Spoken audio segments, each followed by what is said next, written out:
বাংলাদেশের আরো 10টা জায়গায় হামলা চালানো হবে, আমাদেরকে দমন করা যাবে না। সংগ্রামী মুন্সিগঞ্জবাসী, মুজিববাদের বিরুদ্ধে যে লড়াই, যে যুদ্ধ আমরা ঘোষণা করেছি গণ অভ্যুত্থানের মধ্য দিয়ে, ফ্যাসিবাদী ব্যবস্থা বিলোপের যে লড়াই আমরা শুরু করেছি, এই লড়াই সমাপ্ত না করে আমরা শেষ থামবো না।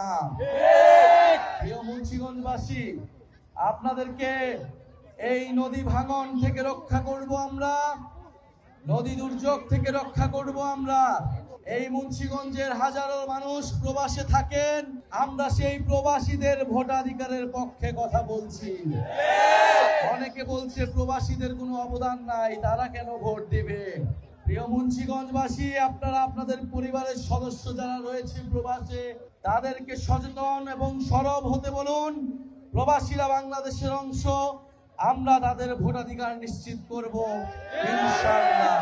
আমরা আমাদের শহীদদের জন্য দোয়া করব, আহত ভাইদেরকে জন্য দোয়া করব, এবং আমরা দোয়া করব বাংলাদেশের উপর আল্লাহর রহমত আসবে।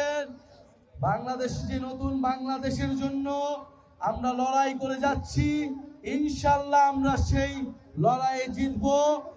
আমরা আমাদের সাথে উপরওয়ালা রয়েছে, নিচে বাংলাদেশের জনগণ রয়েছে, আর রয়েছে মুন্সিগঞ্জের প্রতিবাদী জনগণ।